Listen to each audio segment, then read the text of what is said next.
I know there's... Now it's time. I'll call to order Committee of the Whole for Tuesday, April 27th, 2021. Let the record show that all aldermen are present. So first on our agenda, we have a presentation by Jeremy Lynch with Bird Electric Scooters about the Municipal Electric Scooter Program. And I did share with the council a couple weeks back the outline of the program. I did a short presentation on that with them and asked the aldermen as well as the mayor, the city officials, if anyone would like to learn more, engage in a Q&A with the program manager from Bird. And they said yes, very much. We've got some questions. So without further ado, we are connected via Zoom to Jeremy Lynch. Jeremy, if you would want to just take a couple minutes, introduce yourself to the team here, and we're pretty well versed on your program, but if you want to give us kind of a short informational session on that as well, and then we'll start off with some questions for you. Sure. My name is Jeremy Lynch. I'm with Bird. I've been with Bird for almost 3 years now. I've been in the, can everybody hear me okay, by the way? Okay. I went Bird for 3 years. Before that, I was with Zipcar for about 10 years, selling in the Zipcar program, mobility program into universities all over the country. And before that, I was a coffee guy for a lot of years for Starbucks and a few other big companies. So got hooked into mobility and just riding this out to see how far we can go. One of the interesting things about Bird is that through the course of our lifetime, we have really radically changed the way we've approached markets and the way we operate in cities. Before, it was kind of ask for forgiveness and not permission, to put it lightly. In 2021, we've kind of turned that entire thing all the way around. And now we're working with cities all over the country, introducing a new operating model, which I shared with John and Bob before. That's our fleet manager model. We will reach into the 60s of the number of programs we have launched since February of 2021. It has been very successful in smaller towns. This new model has given us the ability to offer the program with as little as 50 scooters on a program. And in the current climate with our particular model right now, I think the biggest city we've gotten is just over 100,000. And so in that scooter population is not, I don't even think it's hit 150. So we are working with smaller models. We're working with cities we hadn't normally worked with before. And this operating model, this fleet manager model, is what we've done is we hire a local entrepreneur or business person in the Olean area. So they would be someone who already currently runs a business, someone who's already established or is an entrepreneur that is looking to get into the business. What we do is provide that person with the scooters and allow them to operate the scooters in the operating area that the city would want to operate in. They're in charge of charging the scooters. They're in charge of placing them out, rebalancing them during the day, and picking the scooters up that need to be recharged at night, taking them back to the place of business, charging them, and putting them back out in the morning. They work. What we found is that the person who is this fleet manager, if they are local, they get a better sense of the program. They get a better sense of where scooters will be ridden. They're familiar with the town. They know where they would not be ridden. We don't want them in areas where they're, neighborhood residential areas where they're not going to be ridden. We want them in areas, obviously, where they're going to catch rides. And the thing that really motivates that fleet manager is they get the lion's share of the revenue from every ride. So before, we relied on the gig economy, as it were, to help us with charging scooters in those municipalities where we would be. So people would pick up 5, 10 scooters, charge them at their house, and put them back out for us. And that was it. The scooters just ended up where they ended up. There really wasn't any particular oversight except for our users using them and parking them and going to their destinations. This model is completely different in the sense of they're rewarded for scooters being ridden. So what that does, it motivates them not only to, first of all, take care of the scooters at their utmost, placing them in areas where they're going to be ridden, but addressing all the concerns that any community would have. That would be a misparked bird, a damaged bird, a scooter that leaves the operating area, they're immediately notified of these things on their phone so they can address them rapidly. And I mean rapidly, generally within an hour, it can be within a few minutes, depending on where that person is. It only behooves them to have a smooth running program with everything in operation because they're making more money as the scooters are ridden more. So it has made this model successful for us and has made those fleet managers in those 60 plus markets at the end of this week been very successful financially. I'm not sure if John was able to share the fleet manager link, but after this meeting, if he is able to, on our site, it really lays out the whole program and what is to expect from that person, how much money they can make generally, what kind of revenue they can generate. I think that number is based on 100 scooters, and that number that we have in there is about $1,500 a week. That is not on an excessive number of rides. That's generally between 2 to 3 rides per scooter per day. So there is a market that is, we don't need hundreds of riders. We need a portion of that, really. So what we were looking at and talking about was a total of 50 scooters to launch within your community, a lot smaller. So what that fleet manager would do, we would give those scooters to that fleet manager that we would locally hire. And what we do is train them for a couple of weeks, teach them how everything works, what our model is, the KPIs they have to follow, because they are held to a higher standard of the number of rides that need to be. If too many scooters are in one location, they're notified and they have to move them. If a scooter sits idle for too long, they're notified, have to move those scooters to an area where they could be ridden. So we are very proactive in working with those fleet managers and making sure those scooters are not idle, not in places where they won't be ridden, and in good shape, and properly parked especially. So that's really what our model has turned into nowadays, and it's been super successful for us.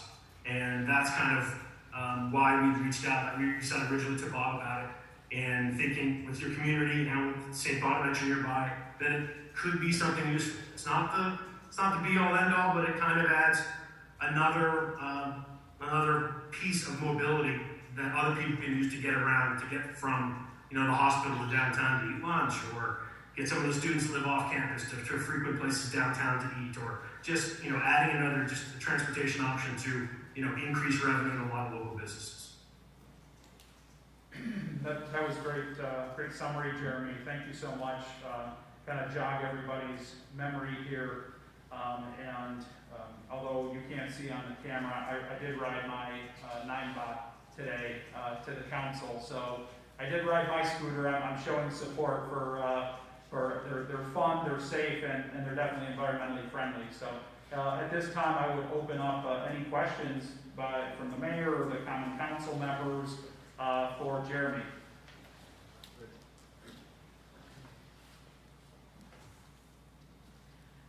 I have a question. Yeah, Alderman Witt.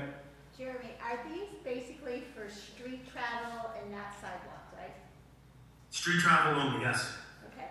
And do they have like a GPS or something so the person caring for them will know where they are? Yeah, they're all very well GPS, so they can see. In fact, the city would have access to a data dashboard where if you wanted to, you can look up at any time and see where all the scooters are at any given moment. So whoever would want to necessarily be our conduit for knowing about the scooters and how well they're performing, they would have access to see exactly where they are at any given time. Now, the fleet manager would also have that ability to see where they are. We talked about an operating zone, so you can geo-fence an area that the scooters can only be ridden into, or ridden around in, I should say. If they leave that operating area, what they do is slow to a stop and cannot be operated outside the operating area. So they just come to a halt and they wouldn't go any further. And what happens when you leave that operating area, the fleet manager would get immediate notification on his or her phone, knowing that a scooter has left the area and to go get it and bring it back. If the rider doesn't already turn around and bring it back into the area. So they are very well GPS, and that GPS capability allows us to set operating zones, allows us to set no ride zones, and also slow zones if the opportunity arose as well. Alderman Gonzalez. Hey, Jeremy. Quick question for you. I apologize if you said this in your presentation and I just missed it, but what months of the year do these operate? Is it something that typically, like, obviously in the winter months, you're not going to want people scootering around, right? Like, what Right, great question. So they would, what we do is operate most likely from March until November, depending upon the weather. You know, if there's a particularly good fall or warmer fall, what could happen would be that, you know, if it happens to snow in October, let's say, then the fleet manager would know not to deploy the vehicles that day, go get them, bring them back, and keep them, you know, at the warehouse. If it turns out to be 60 the next week, then they put them back out and they can be ridden. And but once we hit that, you know, once we run up against the wall into November, what we do is then they would be hibernated at the fleet managers wherever they are, and they just can't be used, and they just sit idle until they'd be relaunched in March, something like that, depending upon the weather. They'd be activated again, recharged, and then the program would begin again in the spring. Gotcha, makes sense, thank you. Sure. Alderman Robinson. How you doing, Jeremy? Great. Quick question on the recharge of the scooters. Just thinking about when we have normal usage throughout the year, but we come across holidays like Memorial Day or 4th of July, where we have a lot of people in town from other areas. I think you could capitalize on the extra people using them. So what would the recharge time be on those? So the recharge time is generally, for a full charge, it down to zero is about 3 to 4 hours. And so what we found is, with a fleet of 50, let's say, and I think that number would go up as the students would tend to come back, that number would increase. And then, you know, when the students go away, then obviously that number would tail down. But when I say 50, that probably means 35 to 40 scooters out in the market at any given time at the high end. So they would keep back generally quite a few, 10 to a dozen just to hold on to. So in case they do get one that's out of charge, they go get it, bring it back, and put a fully charged one back out. That's kind of how that usually operates. It's not 50 at all the time. They generally keep a few back just to get the ones, keep ones that if they do end up going down to zero, they don't really go down to zero, they get notified at 10% to go get them and bring them back. And that's one of the things too, when the fleet manager starts, they start gradually. So they don't put the largest amount of scooters out at one time. To get them used to how the process works, to get them used to popular areas, where are they routing them to, where are they picking them up, those kind of popular areas. So they start maybe 15 on day one, get up to 25 at the end of the first week, and then slowly graduate to more scooters, just so that person gets familiar with ride patterns, where I should put more of them, where I should put less of them, things like that. So we kind of ease the fleet manager into it, so it's not all at once, they're all out there. Did that end? Do you have a follow-up? I did. Okay. With that in mind, so when you have, we have a few hills that lead to the city. So about roughly how many miles would the scooters go throughout the city? And then is it based on weight? Say if you have a child 70 pounds, would it go further than an adult that's at 180? Yeah, so I'm a big guy, my son and I did that experiment a couple years ago. So I go about 240, so yeah, he goes to go much faster than I can. 15 is the top limit, but mine would go about 12 to 13, and he could go 14 to 15. And that also means the battery charge as well. So if you're going up a hill, I'm going to go a little slower than he would, just because less weight on it, and that's how the battery operates. And again, it's generally just on weight. The bigger you are, the slower it will go. The lighter you are, it takes that lower charge, gets you up the hill faster, or allows that charge to go a little longer. What is the at least the stated mileage on the scooters that you put out, Jeremy? The distance. What is the stated distance that one of your scooters on full charge can go? Sure. I'm sorry. Yeah, I missed that part of the question. 30 miles. 30 miles. So quite a lot. Quite a ways. Please, Alderman Witt. Jeremy, what would be the age limit? Is there a limit, like for instance, people have to be over 16? What's the limit? You have to be 18. 18? Okay, and how do you have a system where you swipe it to pay for it and to register that you're using it? How does that work? So what happens is when the person signs up, they sign up, we either can, or it's up to the city generally, whether they require a driver's license to be a member. So we can actually make that part of the requirement. We can toggle that on and off. It really depends what the city would like. So anything to prove that you're 18. So generally it's easier with the driver's license, state issued ID, whatever it may be, but you do have to present something that shows that you're 18. You also have to present a debit or credit card. That's how we built, so you put that into the app itself at the beginning before you take the safety tutorial.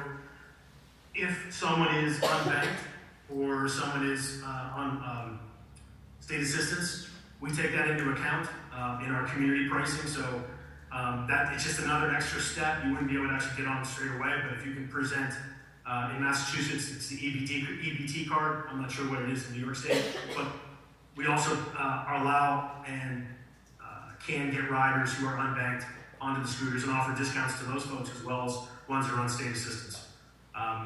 And what was the other one? I think that's how it works.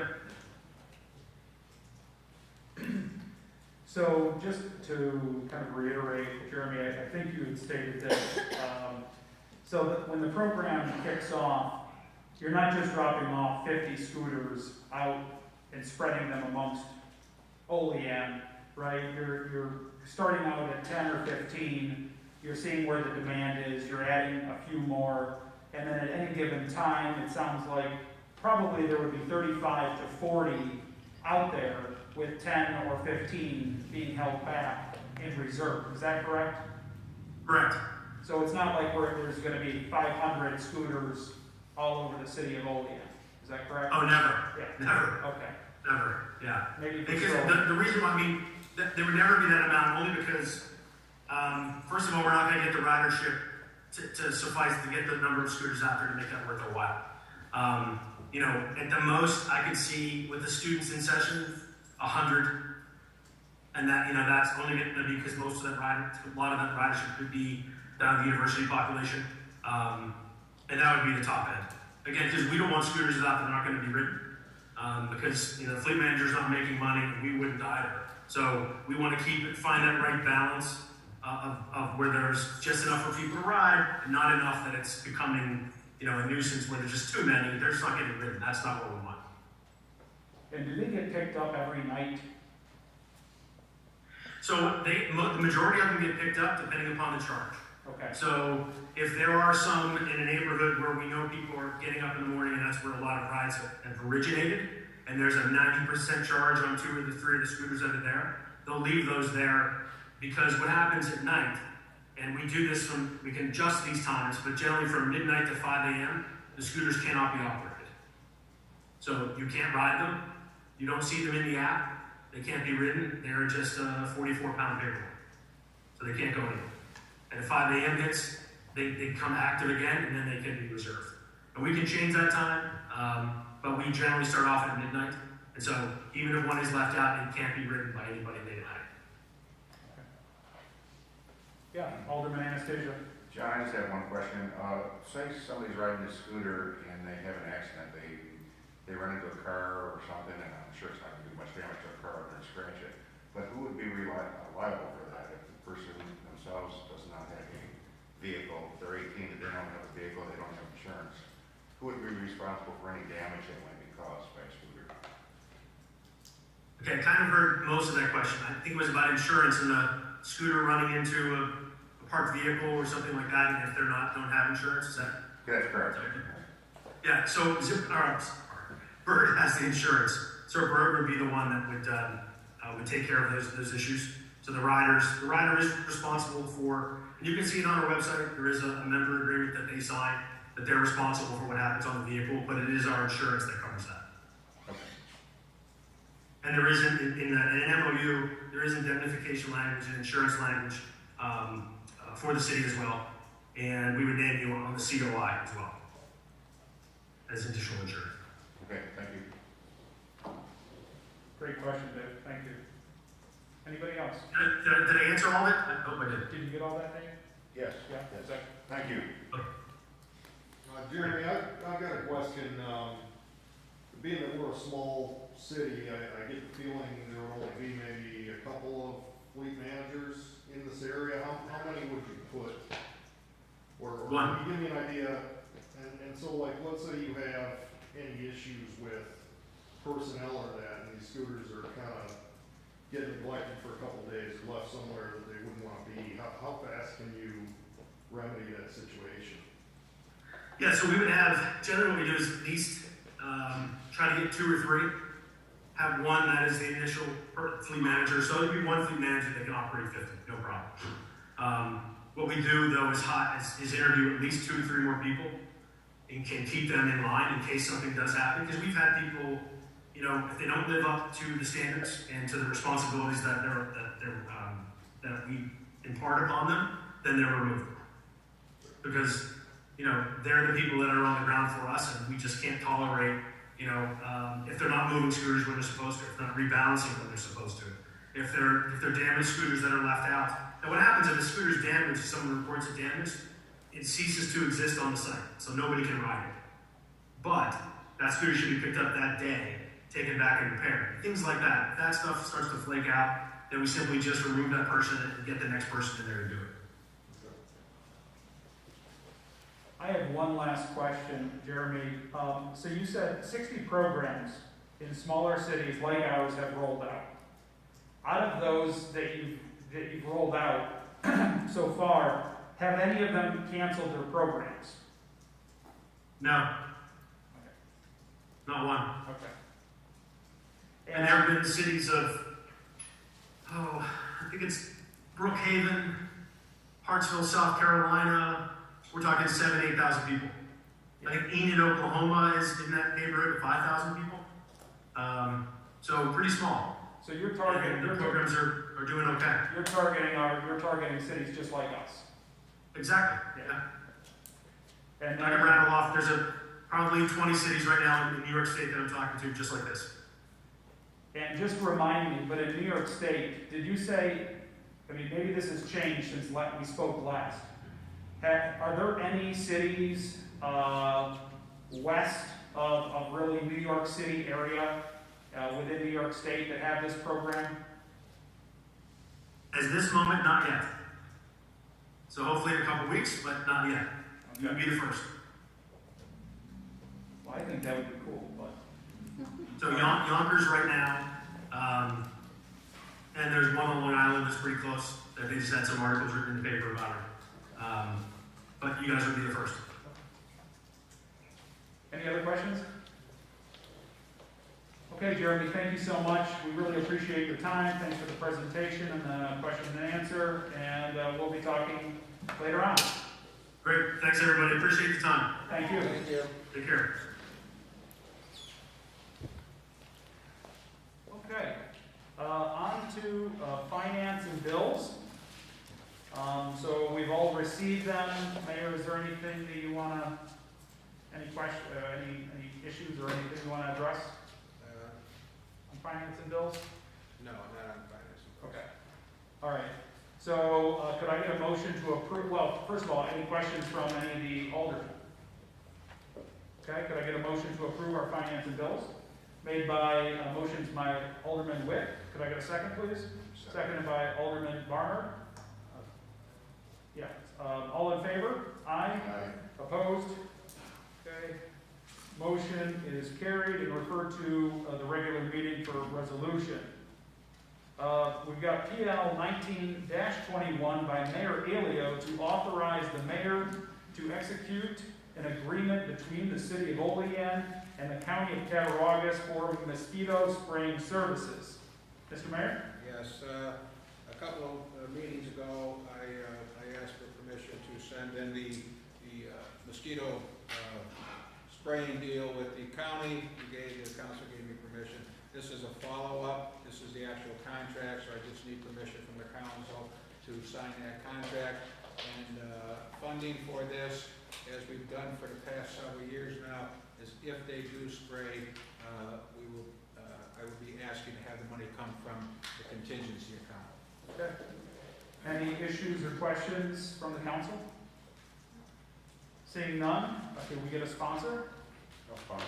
Sponsored by Alderman Anastasia. Second? Second. Second by Alderman Gonzalez. All in favor? Aye. Opposed? Motion carried. Next on our agenda, well, it's not on the agenda, it's something that just came up recently, is a discussion item, emergency building stabilization for 117 North Union Street. Mr. Mayor? Yes, we have a situation going on at that building. I'm gonna have the fire chief explain it to the council. Okay. Good evening, everybody. Over the last, probably month, we've been monitoring the situation at 117 North Union. It's the Uptown Forest building. We've started to see an accelerated state of disrepair to the point where we're worried about, well, actually not only us, but of public safety. What we've initiated was basically this is now an unsafe building. It's just not, in my opinion. We called R.E. Kelly in. They evaluated the building on Sunday. And the concern is the sign, the transom, and the brick veneer, which is the outside covering of the building. It's an ordinary construction building, which either has metal or wood behind your brick veneer surface. So the engineer looked at it on Sunday and notified code enforcement on Monday that their opinion is that the potential collapse of that front part of the building is imminent. So now, basically, we moved to render this building safe, and that is what we've recently gotten a quote immediately from R.E. Kelly. They stated they felt pretty comfortable with the number of 16,000. They will be here as early as Thursday to start initiating the safety repairs on that building. Tomorrow, that area will be cordoned off for pedestrian traffic out into the parking spots out front, because if it does collapse, there's two ways it can go. It can either completely fall off, or more than likely it would be a curtain-style collapse, like dropping an auditorium behind it. Either way, it's a risk to the pedestrians, and I feel that we need to enact on this from my side of things. And it will either be Thursday or Friday that their crew will be in and immediately start initiating repair.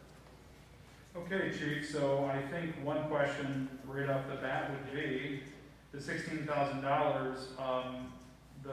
who's ultimately liable? How do we get that money back? The hope would be that the owner would take that, but if not, because we have to initiate it as a dangerous building, it would have to come from contingency. Okay.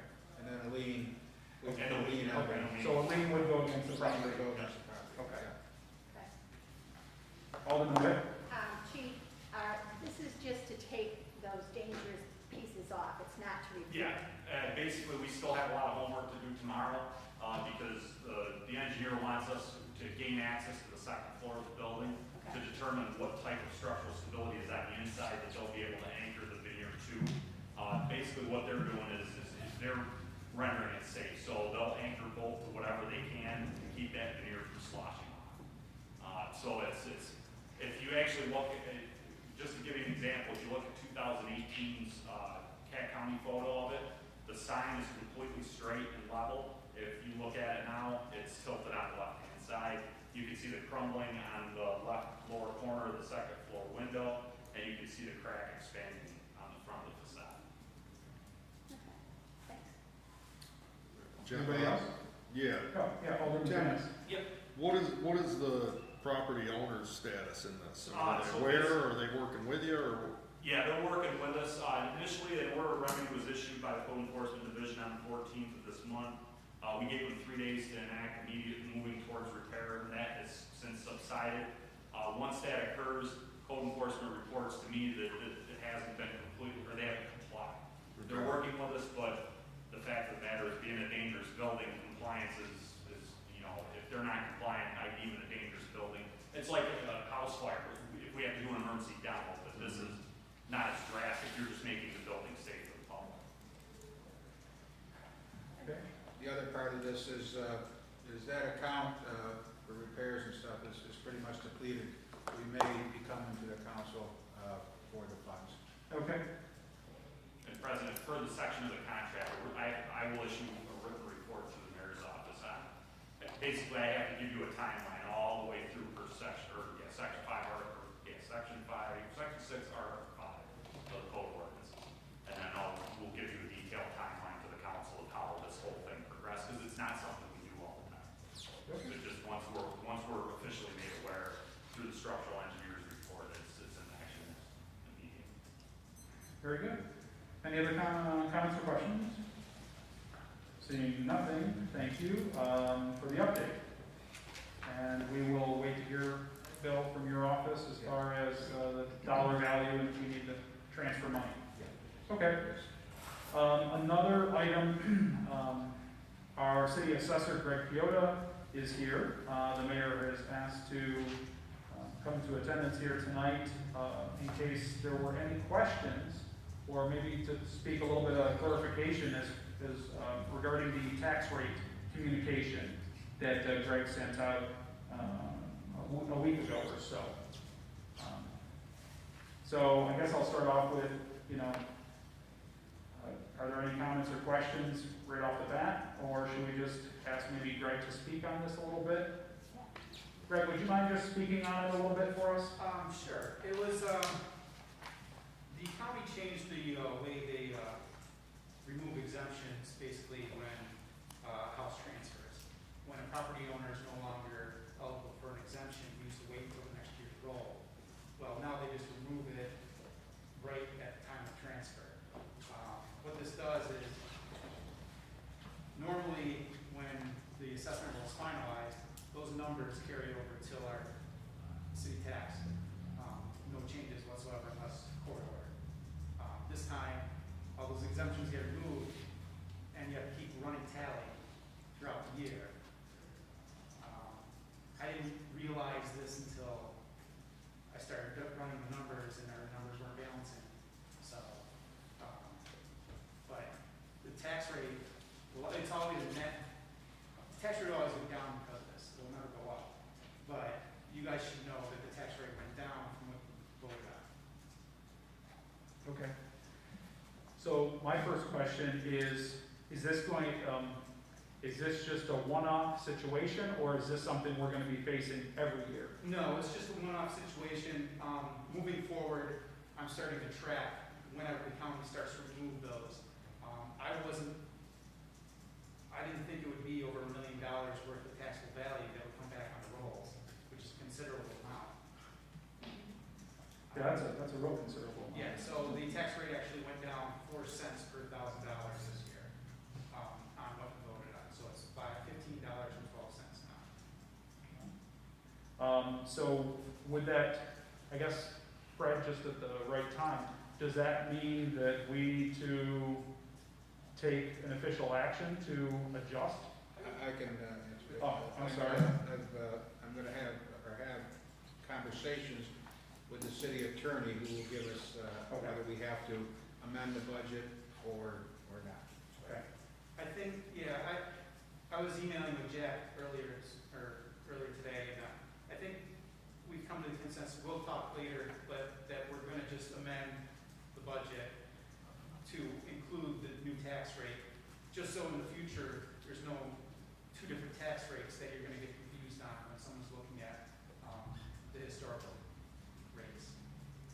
Okay. Yeah, Bill, if you would follow up on that and let us know whether, we need to take official action on that, or if that would be helpful to get something from the city attorney. Yes. Any other questions from the council or comments? So Alderman John, Witt. if there's an increased value, does that mean we'll have more money coming in with that? No, the tax rate is how much you need to raise Okay. divided by the total taxable value of the city. So the total taxable value went up, and so you divide how much you need to raise, which is the tax levy, and that'll give you your tax rate. So the only thing that really changed was the amount of the taxable value and then the tax rate. Okay, and that's why it went down? Yes. Gotcha.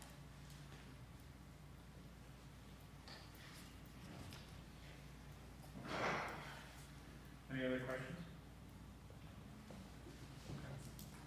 Thank you, Greg. Okay, anything else for committee as a whole? Seeing nothing, I'll make a motion to adjourn. Could I get a second, please? Second by Alderman Panis. All in favor? Aye. Opposed? Okay. We are adjourned.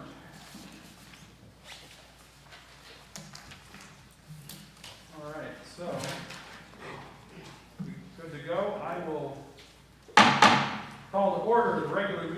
Common Council for Tuesday, April 27th, 2021. Will the clerk please call the attendance roll? Alderman Witt, Here. Alderman Panis, Here. Alderman Gonzalez. Here. Alderman Bernal, Here.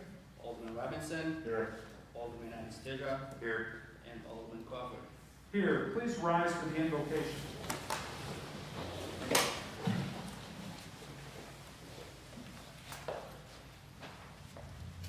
Heavenly Father, we come to you today asking for your guidance, wisdom, support as we begin this meeting. Help us to engage in meaningful discussion. Allow us to grow closer as a group and nurture the bonds of this community. In your name we pray. Amen. I pledge allegiance to the flag of the United States of America and to the republic for which it stands, one nation, under God, indivisible, with liberty and justice for all.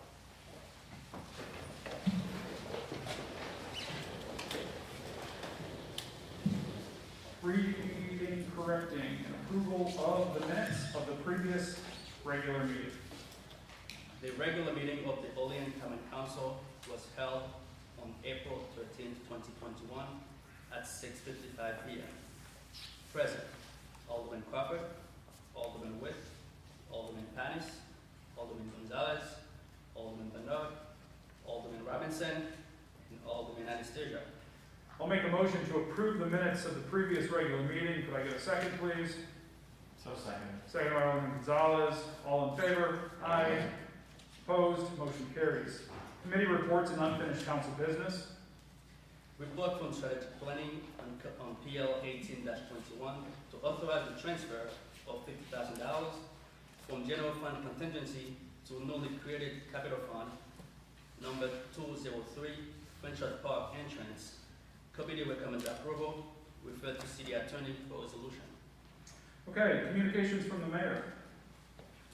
We have a resolution, we have proclamation, and before we read the proclamation, today I sent out a press release and sent it to all the aldermen that we are going to start having Front Street lot open for yard waste once a month. We're going to have that on the second Saturday of the month. We now have Casella's picking up yard waste on the fourth Wednesday, so we thought we would split it up. So that's going to start Saturday, May 8th, be Saturday, June 12th, Saturday, July 10th, Saturday, August 14th, and Saturday, September 11th. Be open from 10 a.m. to 2 p.m. No contractors and city residents only. So we thought that with the county now charging for waste, yard waste, that we would open up the lot and for the convenience of our residents here in Olean. I wanted you to be aware of that. Thank you. That's great, Mr. Mayor. Quick question. Is there a limit on the amount of yard waste that you can bring to the Front Street lot? Well, not at this time, but what we're going to do is we're going to start tracking who's coming in, and then we'll reevaluate if, I guess we're trusting people to bring their own yard waste. Sure. And we'll track what's going on, and then we'll reevaluate if we have to. Okay. Thank you. Lance? Special proclamation to recognize Arbor Day. Whereas in 1872, Sterling Morton proposed to the Nebraska Board of Agriculture that a special day to be set aside for the planting of trees. Whereas this holiday called Arbor Day was first observed with the planting of more than 1 million trees in Nebraska. Whereas Arbor Day is now observed throughout the nation and the world. Whereas trees can reduce the erosion of our precious topsoil by wind and water, cut heating and cooling costs, moderate the temperature, clean the air, produce oxygen, and provide habitat for wildlife. Whereas trees are renewable resources giving us paper, wood for our homes, fuel for our fires, and countless other wood products. Whereas trees planting in Olean increase property values, enhance the economic vitality of business areas, and beautify our community. Whereas, trees are a source of joy and spiritual renewal. Whereas, Olean has been recognized as a tree city in USA by the National Arbor Day Foundation and desires to continue its tree planting ways. Therefore, I, William J. Elliott, Mayor of the City of Olean, do hereby proclaim April 27, 2021, Arbor Day in the City of Olean, and I urge all citizens to support efforts to care for our trees and woodlands, and to support our city's community forestry program. And furthermore, I urge all citizens to plant trees to gladden their hearts and promote the well-being of present and future generations. Okay, thank you very much. Miscellaneous communications. We have none. City official reports. We have none. Proposed legislation and referrals. PL 19-21 by Mayor Elliott, referred to Committee of the Whole Tuesday, April 27, 2021 by Council President. Okay, before we jump into public comment, I would like to give an opportunity to any of the aldermen to make a statement at this time. Alderman Witt.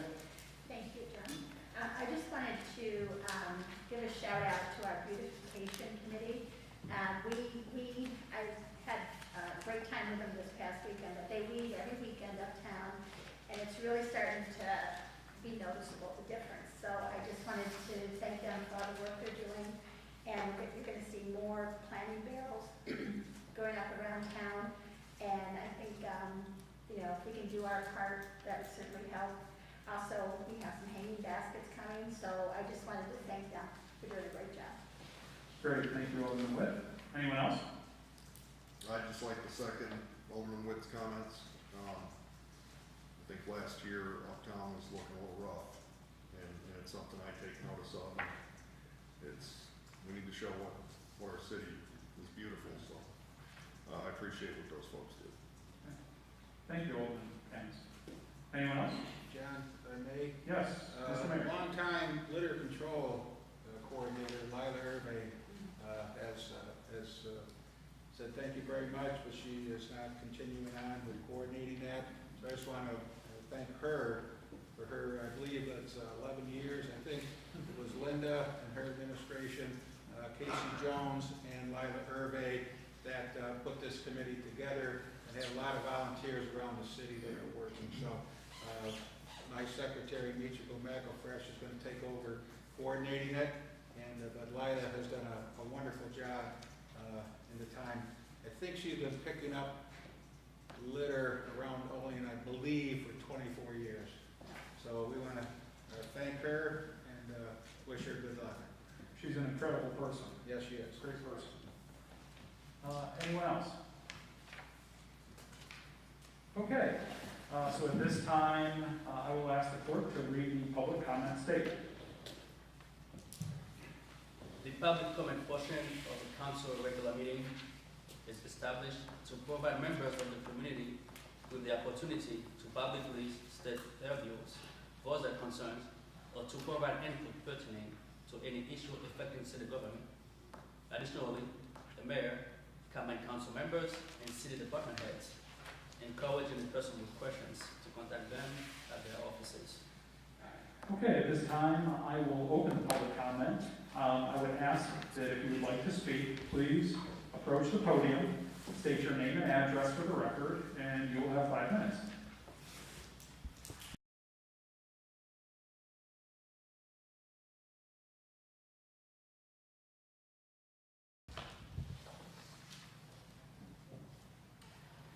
Good evening. This is on. No, yes.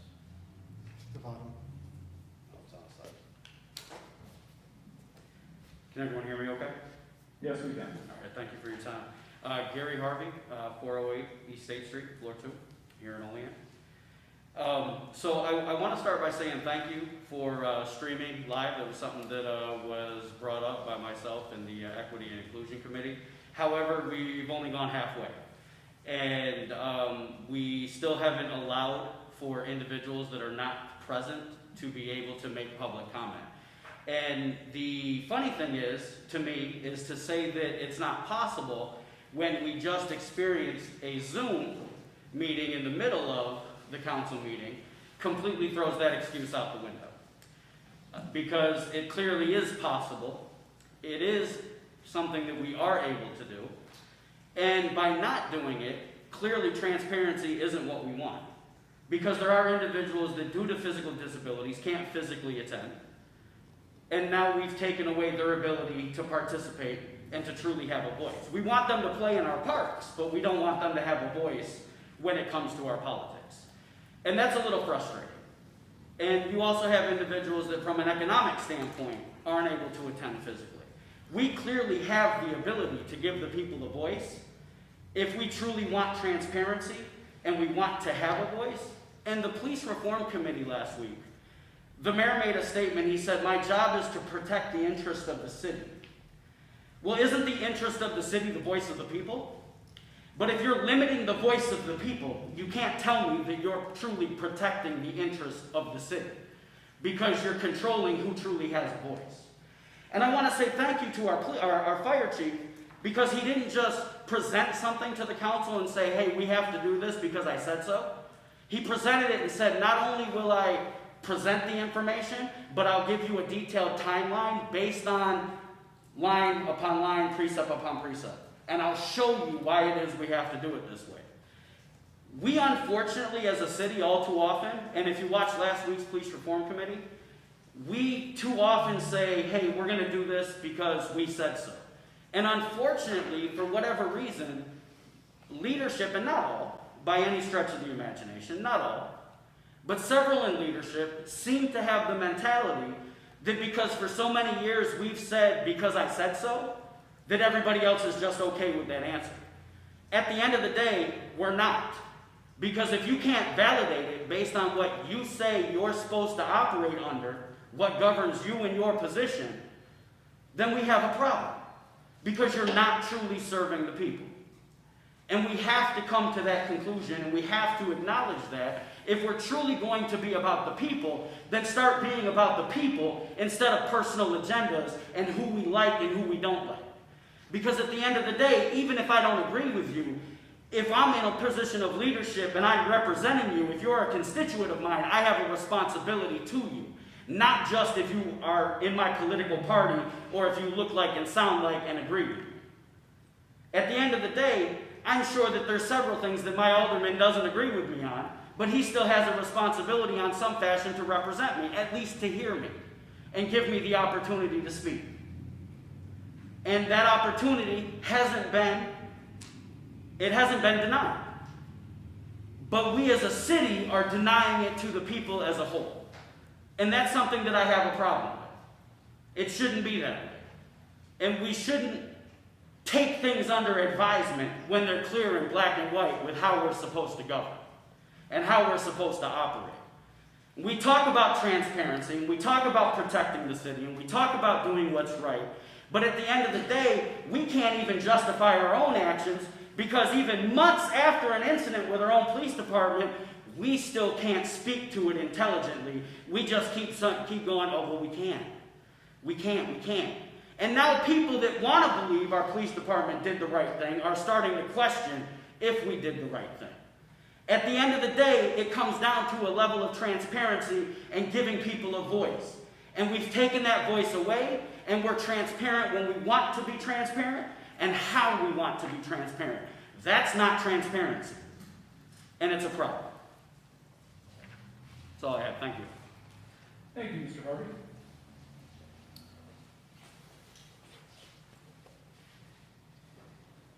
Daniel Gate, 794 North Union Street. I echo what Dr. Harvey said about making these things available to people that can't show up. I'm fresh out of surgery today and I had to show up. But I felt the need to show up because I've learned some things over the past couple of days that I kind of think people need to know. And it goes right to transparency. Since the city of Olean, with the incident with the police department, doesn't want to be transparent and open with the public. I will. I had the ability, because that's my family member, to view some photos from the insurance company. Let me paint you this picture. 7 shots down the passenger side of the car at a low angle. Clearly, the officer was trying to shoot the car to disable the car. Gets better. Wasn't in danger. They were down the side of the car. Keep in mind, none of these were at the front of the car. Not a bullet to be found in the front.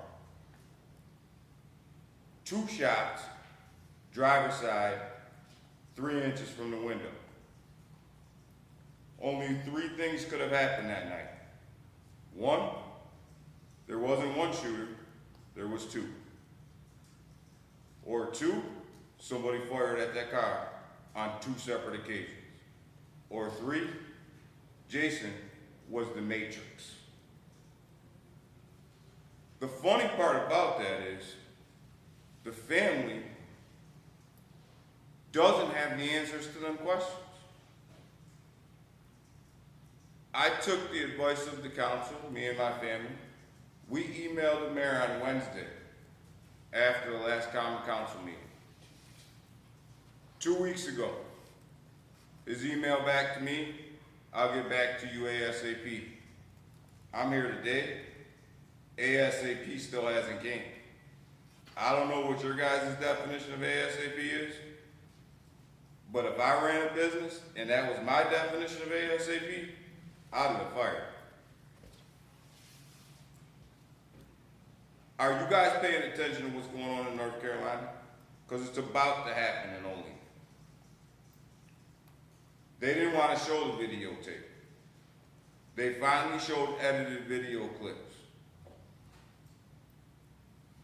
The FBI is now showing up, saying that they violated the human rights of that particular family. Don't think that Olean's above and beyond that happening here, because it will. I have 2 emails ready to go, one to the AG and one to the FBI. I'm going to give you guys a couple more days to show my family unedited video footage of what happened that night. Because 7 shots along the side of that car on the bottom clearly was meant to disable that car. Nobody was in danger of their life. The 2 shots at the window was clearly meant to do damage. Clearly. So either one cop had the common sense to disable, and another cop had the common sense to want to do damage. I wouldn't say common, but wanted to do damage. Or the disable didn't happen, and somebody got mad and decided to go take it a little bit further. And here's another question for you. If they didn't shoot the bottom of that car and shoot the tires out, does the accident happen? Is the girl's face busted up? And is she bleeding internally if they don't shoot the tires out of that car? Does that happen? You'll never know. I'll never know. You guys might know. But our family might not know. Because we haven't seen any evidence. We haven't seen any video. We don't know what happened. And every day that this goes on and gets longer and longer and longer, and more stuff comes out and comes out and comes out, guess what? It starts to stink. It starts to smell funny. And people start to question things. And the worst part about it is, we have a bunch of good young officers. We had a couple of teenagers that made a mistake. Should have never cost them their life. Luckily it didn't. It came close. Shouldn't have got this far. Should have never got. Do the right thing. Just do the right thing. What are you hiding? If you're not hiding something, do the right thing. Don't stand behind a union, because that's invalid.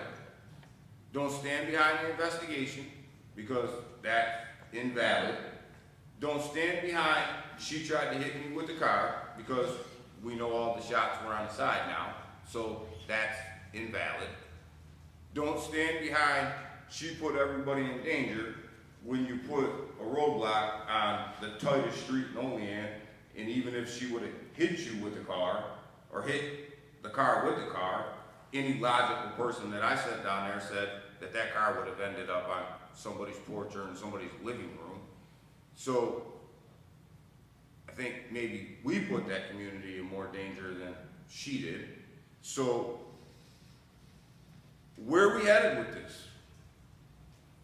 Because the more and more of the evidence comes out, the guiltier and guiltier you guys look.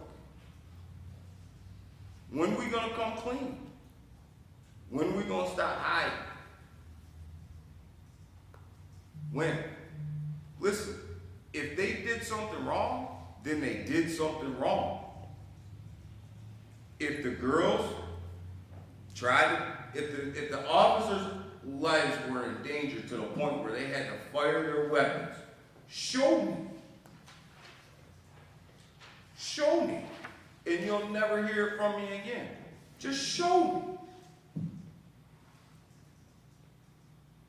I think you're not showing us because it doesn't exist. Because if it existed, you would have already showed it to clear your officers. And let me paint this other picture real fast before I sit down. Her brothers have been pulled over twice since this happened. And the police have sat by their father's house 4 times since this happened. Just sat there. What are we doing? Hasn't the family been through enough? What are we doing? So we're going to harass them now too? Do we not have justice and do we not have sympathy at the same time? Man, we're headed down the wrong road on this one. I don't say we, I say you are headed down the wrong road on this one. Thank you, Mr. David.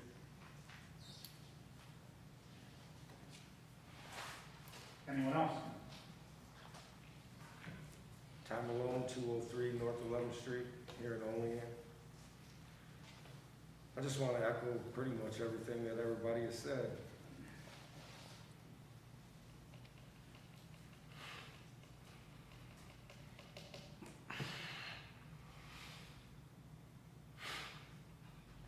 My daughter is 16 years old. She just learned how to drive. Can't believe y'all make me go through this, man. She's scared to drive because she don't know what's gonna happen. As a parent, I'm asking you, how do you expect me to deal with that? As a man, I'm asking you, how do you expect me to deal with that? I asked my daughter to go driving so I could take her out to teach her how to drive, and she's scared to get in the car because she doesn't know what's going to happen. Here in Olean, I'm supposed to take that, right? We're the bad guy because we keep asking questions, the same questions that you guys are supposed to ask. But yet nothing happens. I know this is not a question and answer. Yet and still there's many questions that need to be answered. Why are other communities afforded the right for transparency and accountability, and yet we have to fight for it here in Olean? Other cities have released their body camera footages within days, some within hours. Our community gets told that it's under investigation, as if the evidence would somehow change by showing the video. This was supposed to be the very reason why officers wear cameras. The community wouldn't have to believe he said, she said, from the police, the city, or other civilians. The facts would speak for themselves with the video footage. The other comment is, we gave it to the state police. They are in charge. Please correct me if I'm wrong, but the truth is the video could have been shown and should have been shown and still can be shown at any point so the city so chooses. I'll take your silence as I'm correct. The city set a narrative to justify the shooting by saying the girls tried to hit the officers. If this is true, will you not at least show the families involved?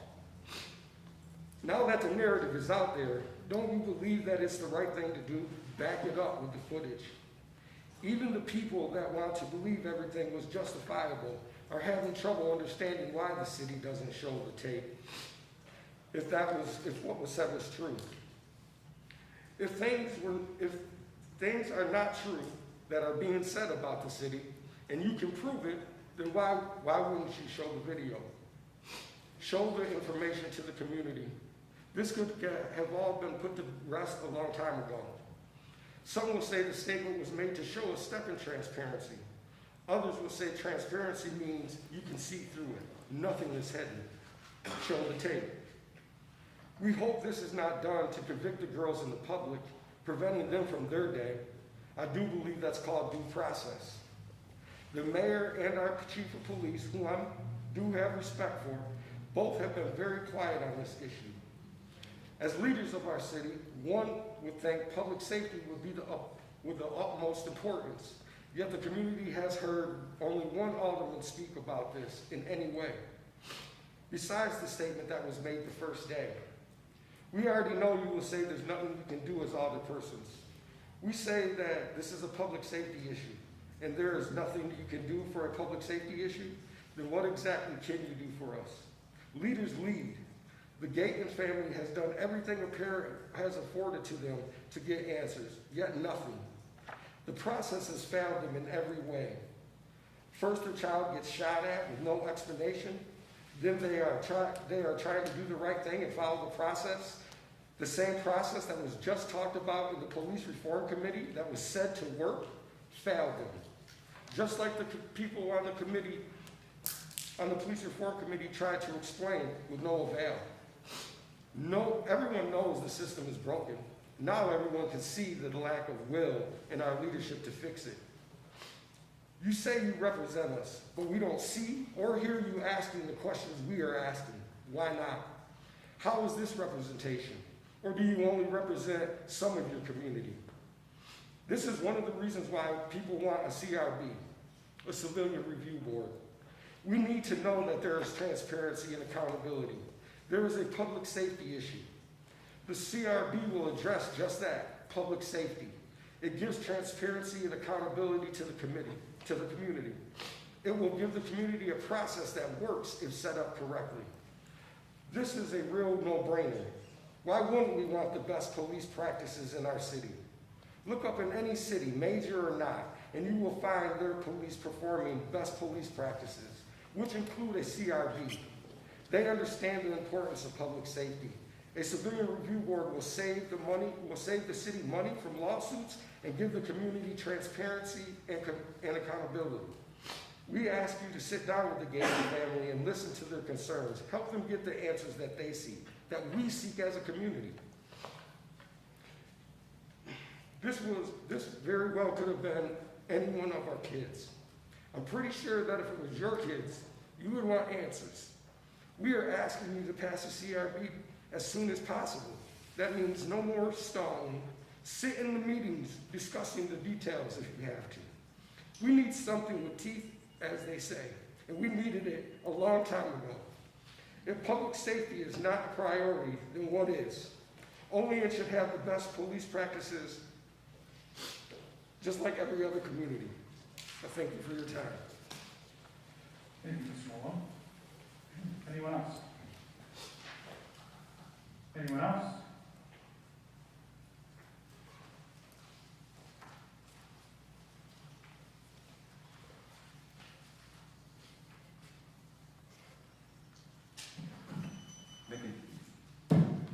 Mickey, you hear that okay? Yeah, it's on. Mickey George, Ward 3. Didn't really come with a script prepared today like I normally do, but after hearing some of my peers seems very clear that there is a little bit of a disconnect still in the community. And after being the one who initially asked for the town hall forums to address that disconnect, I'm pretty let down by progress made thus far. To Danny, your family, and Ty, for your family, I'm sorry. I don't know what can be done to rectify the bad feelings and the bad taste that's going to be left in a lot of people's mouths from the inaction regarding the situation. I got 5 minutes. Stall it out as long as I can. The Police Reform Committee has had its share of challenges. I'd like to remain hopeful that progress will be seen. But, you know, it starts with getting yourselves educated and political will. If you don't see the need for political will, I don't know what's wrong with you. But I would just add that it's no secret. Unions will push back against pretty much anything when it comes to negotiating. And the community will always push for things that hold public officials accountable and more accountable, including transparency. So finding that middle ground is essential, I think. And I really am sick of hearing things that try to stop progress from either side, based on emotion and maybe a little bit of experience. What about the statistics? What about facts? You know, nobody's talking about any of that shit. And all across the country, especially here in New York State, we saw NYPD come out and say, we want this, to hell with this, and this, and this, and this, regarding police reform. Or they got a little butthurt, so they made a little press release. It was disgusting. The New York State Police then followed up and tried to do the same thing. New York legislature said, get that shit out of here. Shut them down. You cannot be this insensitive. We just held a rally against insensitivity. Their feelings matter. You know, their opinions matter. And when people speak in terms of emotion, and you can see it, and you can hear it, that's when you should pay attention the most. I started my nonprofit organization to stop incidents like this from happening. But look what we're up against. Nationwide, fraternal orders are instructing their subordinates, officers of the law, sworn officers, to not back down, to not de-escalate, so they can show how dangerous the job is. And now you got them lighting up cars in our community in the darkest hour of the night for no reason, because the car was going to drive around them. Disgusting. I will leave anybody who dare say that we don't need substantive change in this community with 4 words. How fucking dare you? That's point of order. All right. At this point, public comment is over. Finance and bills.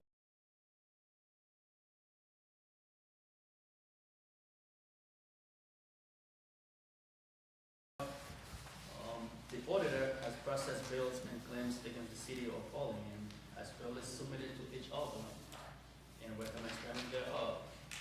Whereas the auditor has presented to the common council bills and claims against the city of Olean totaling $983,742 for the budget and recommends payment thereof.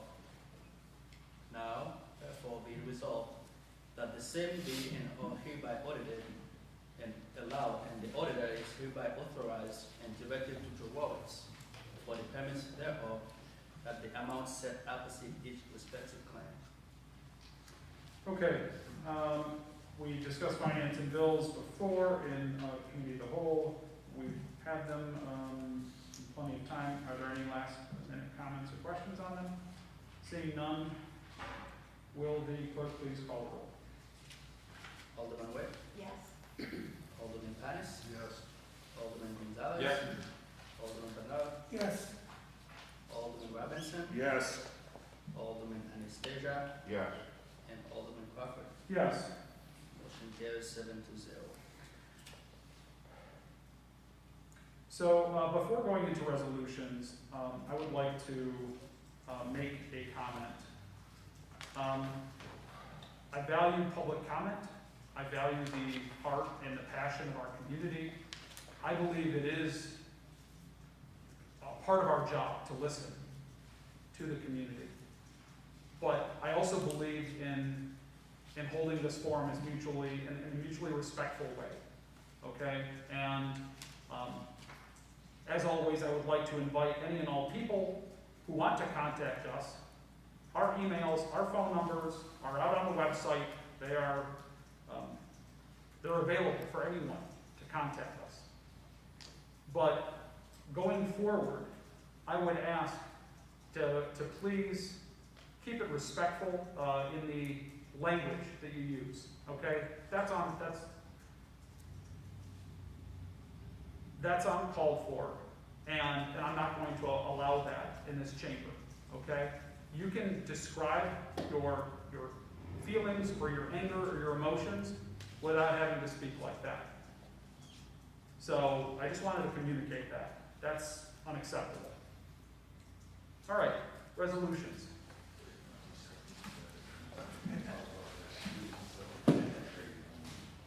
Resolution 21-21, PL 15-21, by Alderman Anastasia, seconded by Alderman Witt.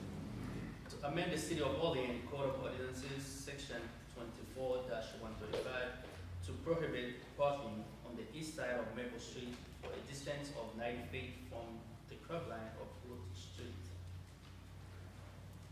Any questions on this? This was previously discussed in committee. All right, will the clerk please call the roll? Alderman Witt, Yes. Alderman Panis, Yes. Alderman Gonzalez. Yes. Alderman Bernard, Yes. Alderman Robinson. Yes. Alderman Anastasia, Yes. and Alderman Crawford. Yes. Motion carries 7-0. Resolution 22-21, PL 18-21, by Alderman Gonzalez, seconded by Alderman Crawford. Resolution authorizing the transfer of funds from general fund contingency to newly created capital fund number 203, Fenchurch Park entrance. All right, again, we discussed this at length in committee.